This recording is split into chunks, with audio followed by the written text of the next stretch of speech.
राम राम सभी को। आइए मेरे चैनल में आप सभी का हार्दिक स्वागत है। आइए सुनते हैं हरि नारायण और माता लक्ष्मी की कथा। बहुत सुंदर कथा है। चलिए सुनते हैं। एक समय की बात है हरि नारायण और लक्ष्मी माता पृथ्वी पर भ्रमण के लिए निकले। लक्ष्मी माता बोली है कि हे स्वामी है आप अभी पृथ्वी भ्रमण के लिए किसने निकले, क्या अपने भक्तों पर कोई कष्ट है, क्या बात है। बोले कि देखते हैं, चलते हैं, आगे चलते हैं। तो आगे जाके उन्होंने एक ब्राह्मण और ब्राह्मणी का रूप धारण कर लिया और आगे चले। आगे जाने के बाद में एक सीट के वहाँ गए तो बोले कि हे महाराज आप बहुत ही धनी हो, बहुत खुश होगी, बहुत ही सुखी हो। बोले कि है न कहा इस धन के मारे ही तो मैं दुखी हूँ, अगर धन नहीं होता तो मैं दुखी कहाँ होता। पूरा धन लेकर है मेरे बच्चे है मुझसे अलग हो गए, मुझसे दूर चले गए। और इस धन के अगर धन नहीं होता, अगर मेरे बच्चे मेरे पास में रहते तो हरि नारायण बोले है कि तुम पहले है जन्म में है एक मुनि थे और लोगों का हाथ धन हड़पते थे और उनका हाथ धोखे से धन लिया करते थे। इसलिए है अभी है आपके बच्चों ने उस धन को अपना पिता समझ लिया और उसे लेकर दूर चले गए आपसे, इसलिए आप अकेले हो। तो यह कहकर हरि नारायण आगे चले गए।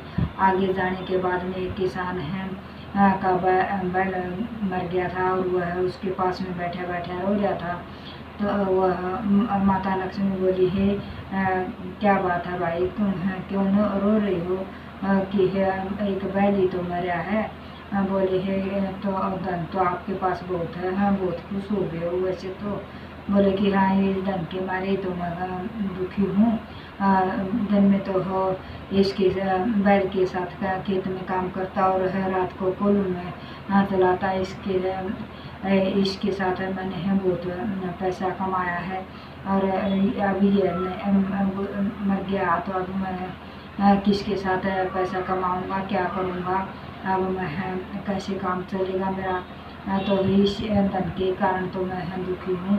तो लक्ष्मी माता वो हरि नारायण बोले कि यह बैल पहले है एक सेठ था और दूसरों का धन है खाया करता। तो इसका है बहुत ही कर्ज था, इसलिए यह दिन रात हाड़ में चला करता, कोल्हू में चला करता। अब इसका कर्ज उतर गया तो ये इसकी कर्ज समाप्त होने के बाद में इसकी ज़िंदगी पूरी होगी। तो ये मर गया। तो यह कर फिर वह आगे चल गया। लक्ष्मी माता बोली ये तो सभी मेरे से दुखी है, मेरा ही नाम बदनाम हो रहा है, मुझसे दुखी है। तो आगे गया तो नगर से बाहर एक छोटी कुटिया थी और उसके बाहर एक दिया जल रहा था। तो लक्ष्मी माता बोली है कि ये दिया किस लिए जलाया हुआ है, यह कौन जला कर। हरि नारायण ने आवाज़ लगाई कोई अंदर है।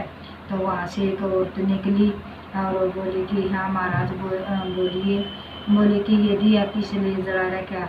बोला ये तो हो रोशनी के लिए जलाया हुआ है, अब वही कोई आते जाते को हो रोशनी दिखाई दे और कोई दुखी हो, किसी को सहायता हो और तो वो मतलब वो पुकारे। तो बोले कि ठीक है, मुझे खाने का हमने खाना खाना है, खाने की इच्छा हमारी। बोले ठीक है आप अंदर आ जाओ। मगर है बोले कि है फिर ठीक से तो वो बैठ गए।